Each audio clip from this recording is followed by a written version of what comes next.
You're watching the KOAM Morning News on Fox 14. Right now at 7, Missouri ranchers are fighting toxic plants to protect their livestock. Ty Parks shows us how.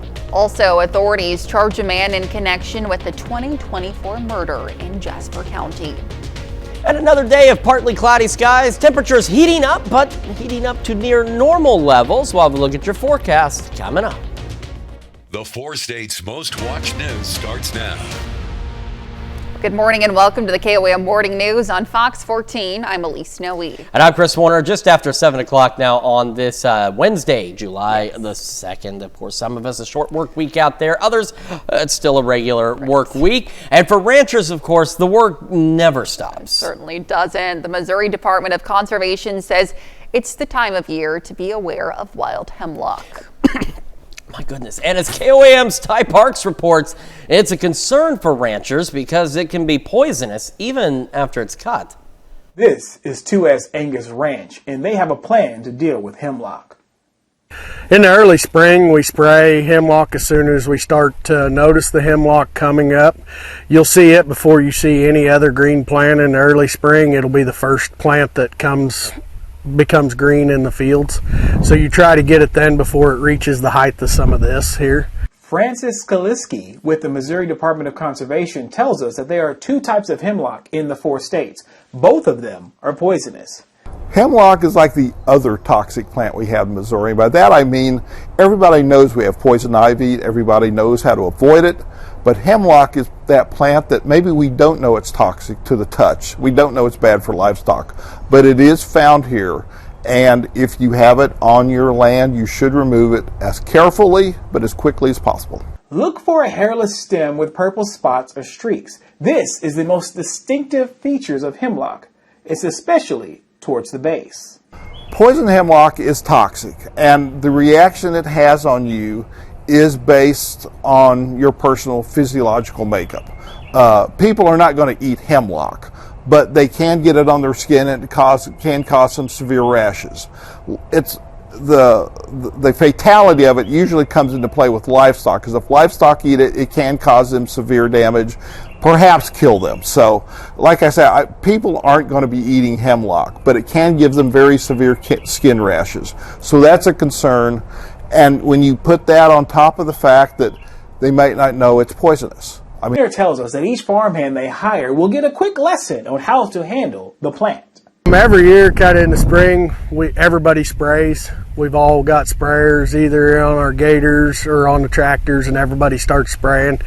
And it's, don't be running through it on foot, stuff like that, walking through it, touching it, breaking it off with your hands.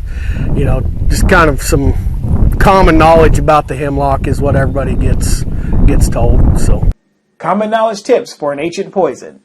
Staying away from hemlock. Ty Parks, KOAM News.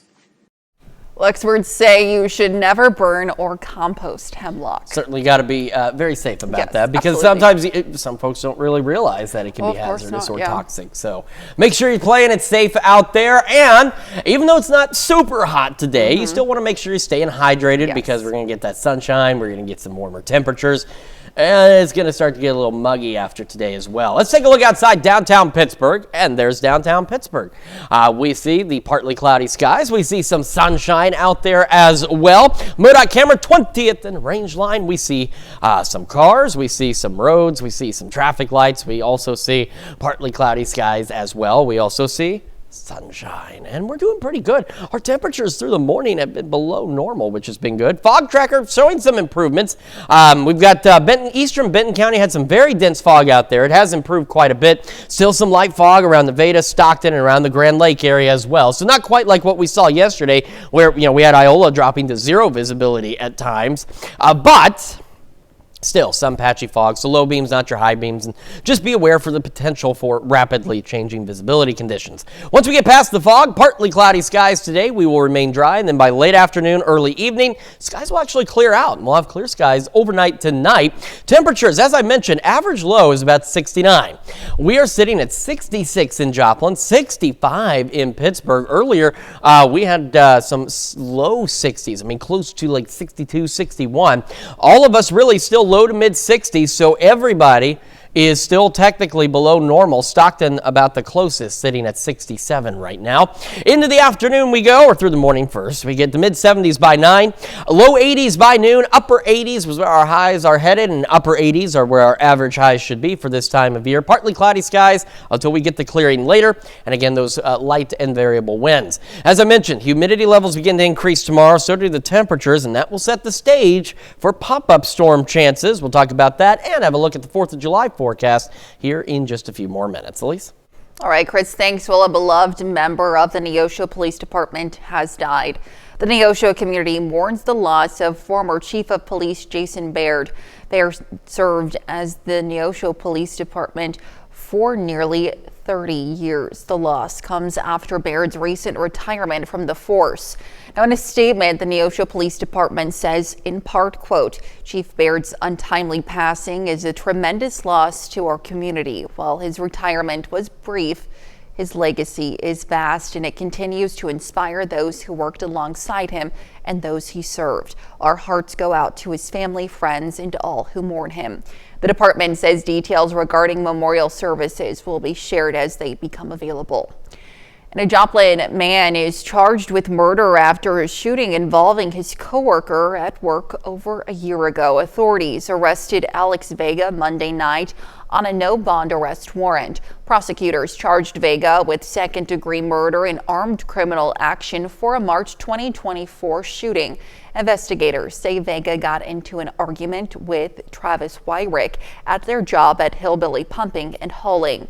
Vega allegedly went inside the office, then back out to his truck. That's when investigators say he grabbed an AR-style rifle and shot Wyrick 3 times. Vega is currently in the Jasper County Jail, held without bond. A serious rollover crash on Missouri 171 has put a person in the hospital. The crash happened about 7:40 yesterday morning. Troopers say a car left the road and struck a large MoDOT sign, then went up the embankment to the HH overpass. The car struck concrete, then overturned as it came down the embankment. The driver was rushed to an area hospital with serious injuries.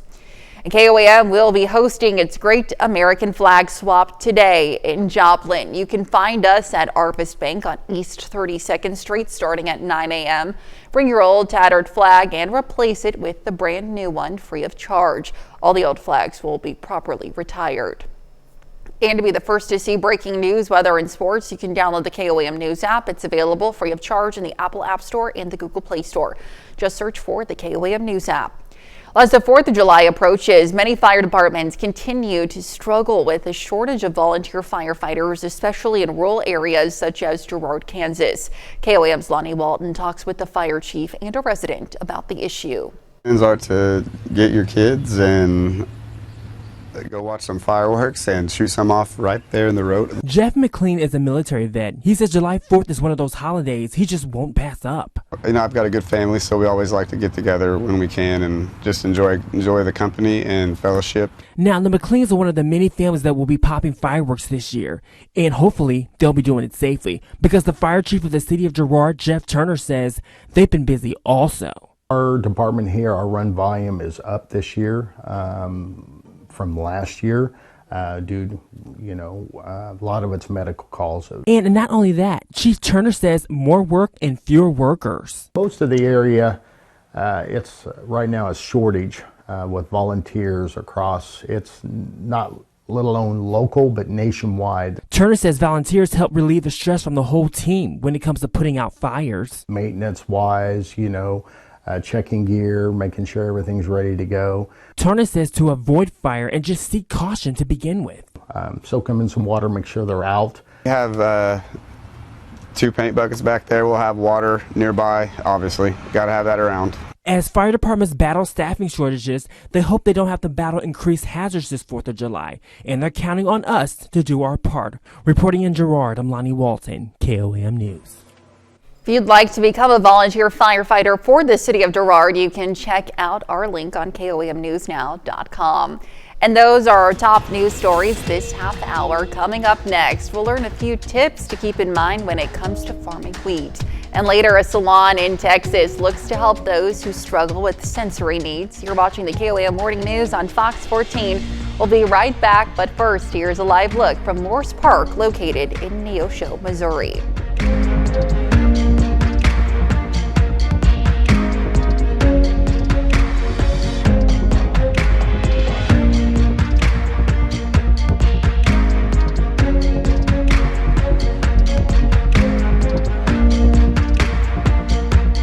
Well, James Coover from the Kansas State Research and Extension Office is with us this morning, and he's here to share insights into the crop wheat. Welcome. Thank you so much for being with us this morning. Let's talk wheat. Yeah, so right now is wheat harvest, right? Yes. So the combines are out there. Hopefully it's dried out a little bit. They're out there getting the wheat out. Right. So I'm going to talk a little bit about what is wheat and Yes. how do we get the flour from the wheat. And so beginning of the process, the wheat goes to the miller, right? The Right. great big buildings, they're like 5 stories tall. They do all kinds of things in there. And they start off with this, right? Okay. Wheat from the field, Yeah. just wheat. And so when they take the wheat, it's actually separated into 2 different parts. Okay. And so this is midds. Oh, This wow. is the stuff that they take off the wheat. And so the outside of the wheat is the midds, the bran. Right. The inside of the wheat is the endosperm, the flour of Right. the wheat. Wow. And so this is actually what will feed this to cows. So even though this Okay. is where most of the vitamins and minerals are, Yes. we separate it out. We take the carbohydrates and protein, and that's what humans eat. And the vitamins and minerals, that's what we feed to the cows. Very So I don't know, but in the flour, there's different types of flours Oh, sure is. because there's different types of wheat. And so around here, one of the few places in the country where we grow soft wheat and hard wheat side by Yes. side. So here, this is going to be some hard wheat. You see the Okay. awns onto it. Right. And this is most likely some soft wheat. That's how there's Okay. no awns on there, no little pokey things on the end of that. Now, that's not necessarily always true, but usually around here, if it doesn't have awns, it's soft. If it does, it's hard wheat. Now, different flours, different things you can do with it. So this is pizza flour. It's actually got a little bit of soft wheat in there. And so soft wheat has a lower protein content, which allows you to do stuff with it. And so because it's softer, it doesn't make quite a hard dough. Right. Which is why it's called soft softer, and okay. hard wheat. Very interesting. And now, and as we go up, we have, all-purpose flour, which is a low protein, but a little more protein. We have bread flour, which is a higher protein than that because you want a nice hard dough when you're making flour, right? When you're making bread, and even a higher protein. And this is whole wheat flour. Right. And so as you can see, whole wheat flour here, it's different than other of these because it actually has the brand in it. Oh, really? And that's what makes Okay. the difference of whole wheat. It's the entire berry. A little more of those minerals in there. Yeah, Perfect, minerals. And okay. of course, it makes like a denser dough Sure. and like a more robust flavor, you could say. But that's how they separate it out between the two. There's all kinds of wheat. There's Yes. soft wheat, hard wheat. There's white wheat. And there's also durum wheat. Okay. And durum wheat is what we make our spaghettis out of. We Oh, sure. grow that stuff up north. But all that stuff together, and it's when you're baking, when you're making stuff, ideally speaking, you want to get the right flour. Absolutely. Because You certainly do. that gluten percentage makes a big difference. Absolutely. Well, fascinating. And if people want to find out more information about wheat harvest or the Kansas K-State Research and Extension, where can they do so, James? Yeah, so they can, call any of the Wildcat Extension offices or any extension office, and they can check us out online. If you have any baking ideas or Yeah. anything like that, really any extension covers most everything. So. Wonderful. Well, as always, thanks so much for being with us this morning. Happy to have you. Stick around. I'll be right back.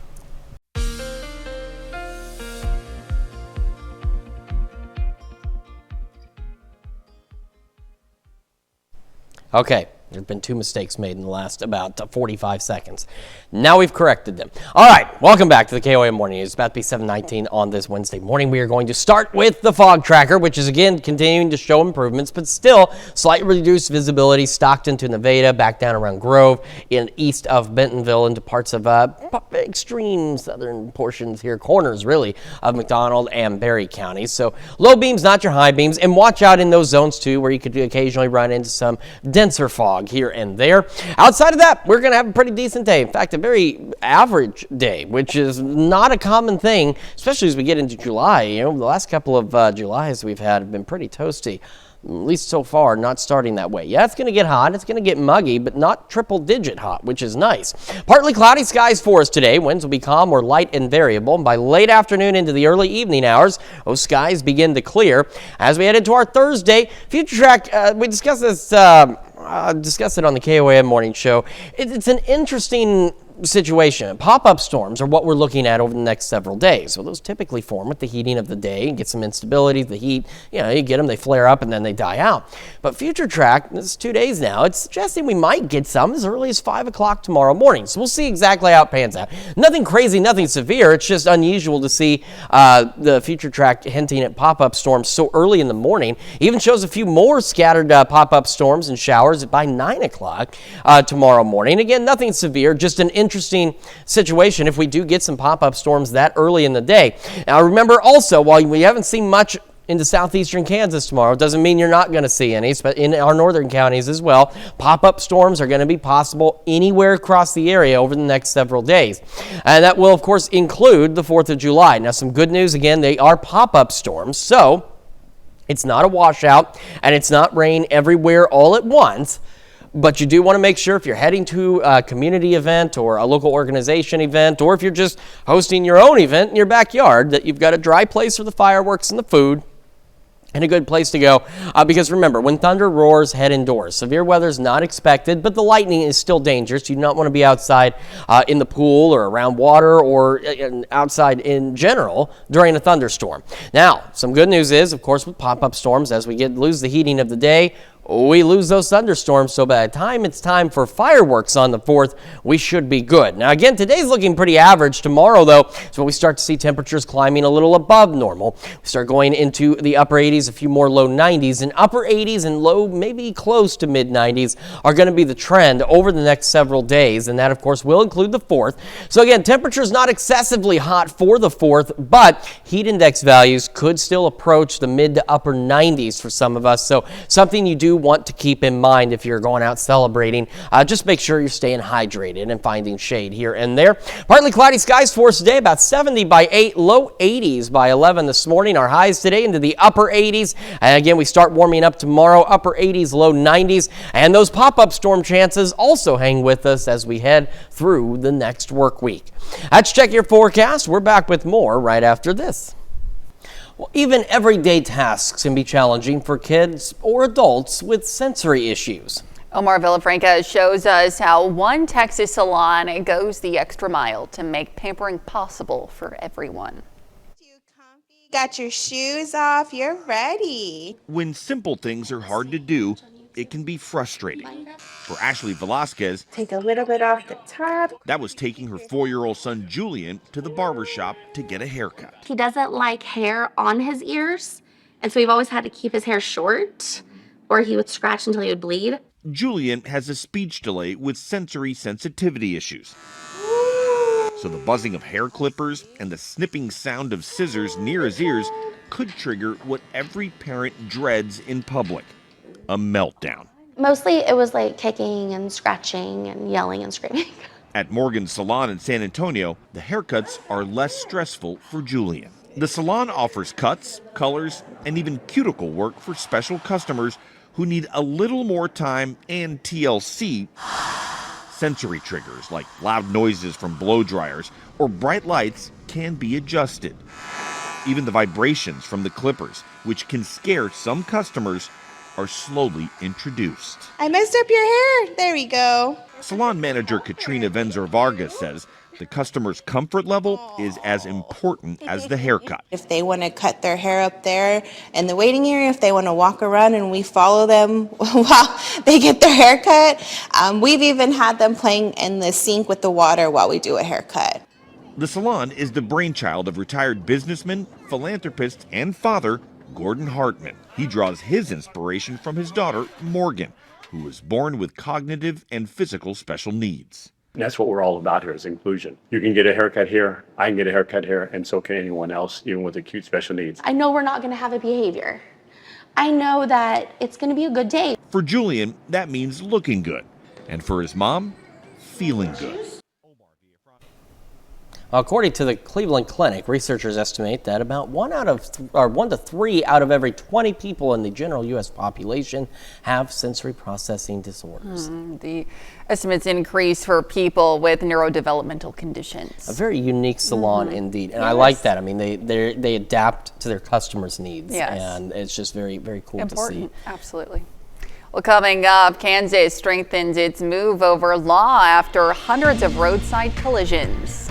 And temperatures increasing today, a little closer to normal, and then more hot weather on the way. We got another look at your forecast when we come back. The 4 states' most watched news starts now. Welcome back to the KOAM Morning News on Fox 14. It's currently 7:30. I'm Elise Snowy.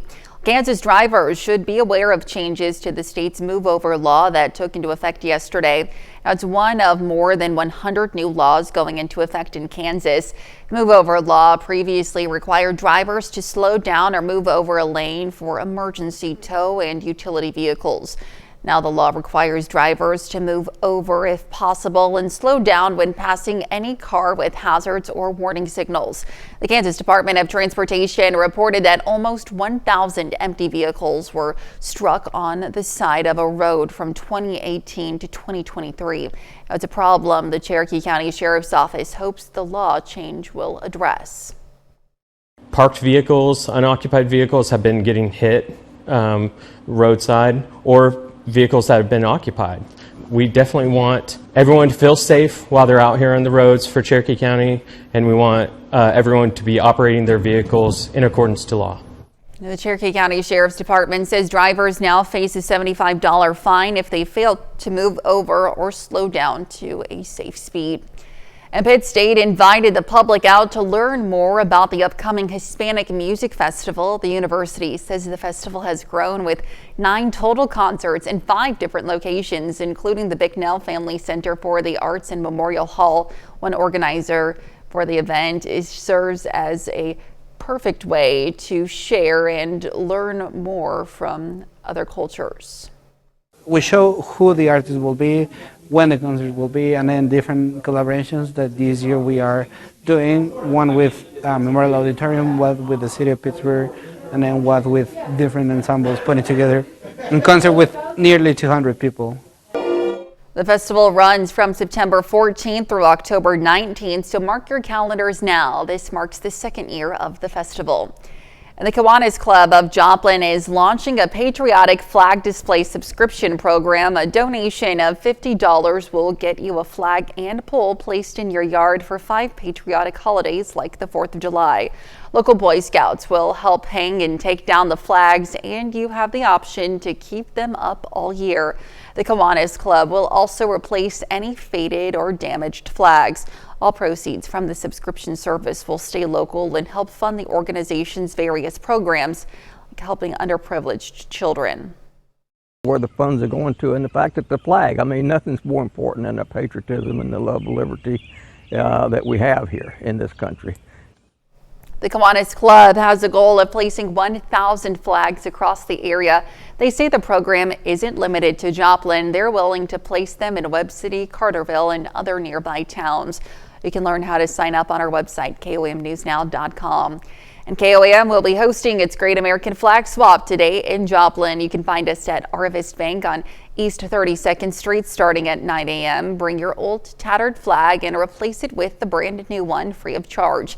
All the old flags will be properly retired. Let's head over now to Chris for another look at the forecast.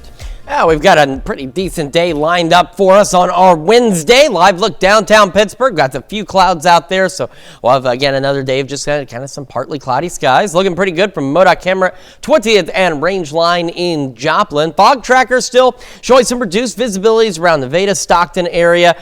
Grand Lake area, you're improving. Still some patchy fog also eastern Benton County. So again, not as much as we saw yesterday, but still some patchy fog to deal with out there. As we head into the afternoon, we are looking at partly cloudy skies. Will remain dry today, and our winds should be just light and variable or even calm at times, so not a bad day whatsoever. It is going to get a little hotter, but temperatures will still be seasonably hot. We're at 66 in Joplin, 67 in Pittsburgh. Our average low this time of year is supposed to be about 69, and all morning long we've been below that. We're getting closer to Nevada now at the average, but then look at Miami, for example, still sitting at 62. So below normal temperatures to start July. That's not too bad, I don't think. But again, our highs today getting closer to average. Mid-70s by 9, low 80s by noon. And then we'll have the upper 80s for our highs today. Partly cloudy for most of the day. And then late afternoon into the evening and overnight, skies will clear out. We do have pop-up storm chances, though. It start building in starting tomorrow. We'll go over those details with you and have a look at the 4th of July forecast here in just a few more minutes. Elise? Chris, thanks. Well, it's shaping up to be a record-breaking 4th of July for the travel industry. Millions of Americans are hitting the rails, roads, and skies, but severe storms could delay their plans. Fox Weather's Katie Byrne has more. Heavy rain sweeping across the eastern U.S. this week, flooding roads and threatening to impact travel plans for millions of Americans. By Tuesday afternoon, more than 2,500 flights were delayed across the country, according to FlightAware. Since Saturday, thousands have been canceled and more disruptions are expected as the severe weather continues moving south. This is crazy.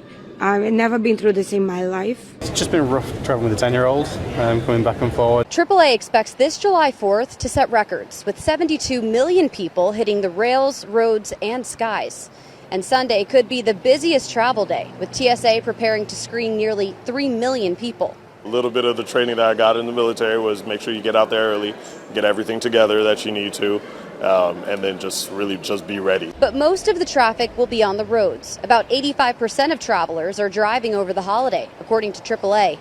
But with crowds and severe storms in the forecast, experts are urging drivers to be cautious. We know that the excitement of the holiday, the anticipation of gathering and celebrating with friends and family is on everybody's mind, but we cannot forget about safety. Forecasters say much of the country will get a break from the rain by Friday, just in time for fireworks. In the Philadelphia suburbs, Katie Byrne, Fox Weather.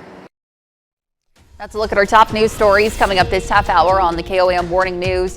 A young musician uses his musical talent to help soothe shelter animals. We'll be right back, but first, here's a live look from Morse Park in Neosho, Missouri.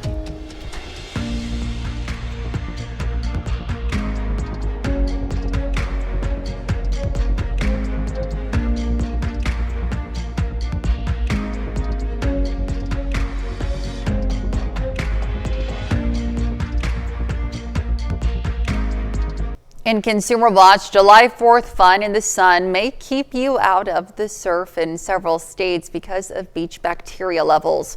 Public health officials in 6 states are issuing health advisories about excessive bacteria that could cause unsafe swimming conditions. The advisories have been issued in New York, Massachusetts, Washington, Illinois, Michigan, and California, and could affect attendance at popular destination beaches during the July 4th holiday weekend. And it's not exactly shrinkflation, but the Wall Street Journal says snack companies are making their products in multiple sizes with lower price options to boost sales. Smaller sizes also tend to have higher profit margins. PepsiCo's Lay's potato chips are now available in a dozen different size bags. Campbell's makes small size packages of Pepperidge Farm cookies and Goldfish crackers. Now, the company says they're popular with shoppers looking to spend less. And the House is working on the president's sweeping budget bill after the state narrowly passed it yesterday. Amy Kiley reports. We remain optimistic we're going to land this plane, so stay tuned. House Speaker Mike Johnson says his chamber will vote on President Donald Trump's budget bill tomorrow at the latest. Trump says he wants to sign it by Independence Day Friday. This bill has something for everybody. Most Republicans praise the bill for its tax breaks, like extending 2017 cuts, upping the child tax credit, raising some standard deductions, and temporarily easing taxes on tips and overtime. The Congressional Budget Office estimates it could add trillions to the deficit. We're adding debt to our children. It's unclear if fiscal conservatives can stomach that, and Republicans need all but 3 House votes to pass the bill. My colleagues in the Senate failed us. The Tax Policy Center estimates 60% of the 2017 tax cut money goes to the wealthiest 20% of households. It says their average break is $12,500. For the middle class, it's $1,800. Households earning $35,000 or less get an average of $150. Republicans are not the party of working class Americans. They are the party of the wealthy, the well-off, and the well-connected. The CBO estimates the Republican bill will cause millions to lose health insurance. It also would make it harder to get food stamps. And all of this to provide massive tax breaks to their billionaire donors. I'm Amy Kiley reporting. And those are our top consumer stories. Let's take a look at the market prices before the opening bell. Welcome back to the KOAM Morning News. It's 7:44 on this Wednesday morning, and we do have some patchy fog out there. We've seen some new patchy fog pop up around Sedan, stretching back to the east toward Independence, just south of Fredonia, so parts of Montgomery and Chautauqua counties. So that's some new fog on the fog tracker. Still the reduced visibility, Stockton Lake area, back toward Nevada and eastern Benton County, and that far corners here of McDonald and Berry counties. So just keep that in mind, and do be aware for the possibility of some rapidly changing visibility conditions this morning, but fog conditions continuing to improve and not nearly as dense as what we saw yesterday. As we head into the afternoon, skies will be partly cloudy. We will remain dry, and as we go late afternoon into the evening, skies will actually begin to clear out across the area. And then we go into tomorrow morning. Future Track is trying to hit at maybe a pop-up storm or two as early as 5 a.m. That's not very likely because they feed off the heating of the day. And while we're going to be warmer tomorrow, it is not going to be warm enough at 5 a.m. to really fuel these. So we'll see exactly how it pans out, but it also shows additional isolated to scattered pop-up storms as early as 9 o'clock tomorrow morning. So we'll keep an eye for sure. Again, nothing severe expected. Just if you're out and about, you might want to know if it's going to rain or not. So we'll monitor these chances, but at least they are showing up there. As we head into the afternoon, really anywhere across the region, we're going to have those opportunities for pop-up storms. Once the sun goes down, we lose that possibility, and then we head into the fourth. And by the afternoon, once again, we start seeing opportunities for those pop-up storms here, there, and everywhere. But the good news is again, with the nature of pop-up storms, they start to die out once we lose the heating of the day. So here we are at 7, maybe a storm or two out there. And by the time it's really getting close to set off fireworks, we should be just about done. I do want to just remind folks, too. I know this is getting close to Stockton Lake area for 4th of July evening. Remember, with pop-up storms, there's not a specific trigger for them, so there's not a guarantee there will be a storm right near the Stockton Lake area by Friday evening. But a pop-up storm somewhere in the area is possible. Once we're done with those, should be great for fireworks for just about all of us. Temperatures today near normal, tomorrow starting to heat up. So here we are close to average highs by noon tomorrow, and we'll start climbing above that, to not by a lot, but still back into the upper 80s and some low 90s. However, tomorrow, not thanks to the pop-up storms, part of the fuel for the pop-up storms is an increase in humidity and dew point levels. So we could start seeing heat index values starting tomorrow for the next several days into the upper 90s. So you still want to stay hydrated. You still want to find shade, take some precautions, especially for the 4th, because unless you're crazy and you're lighting off fireworks inside your home, which you should never do, you're going to be outside, and you just want to make sure you're staying hydrated as temperatures climb.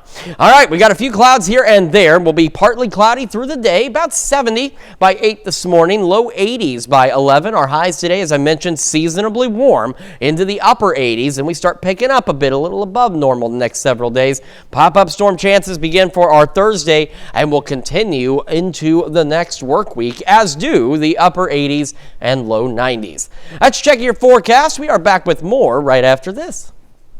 Well, it can be a stressful time for animals living in shelters as they wait for a forever home. One young musician is rounding up volunteers for his expanding nonprofit to play some soothing tunes for the future pets. Kirsten Susel reports from Denver.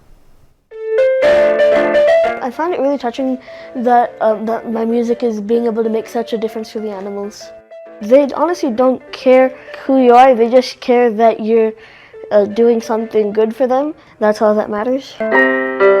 12-year-old Yuvi Agarwal is combining his love for animals with his love for music to help shelter pets across the nation. My son has been an animal lover all his life. So once when I took him to read to the animals at a local animal shelter in Houston, he was like, "Mama, can I come and play music for them?" That's how Yuvi, then just 10 years old, started Wild Tunes. The nonprofit brings together volunteers to play music for the animals.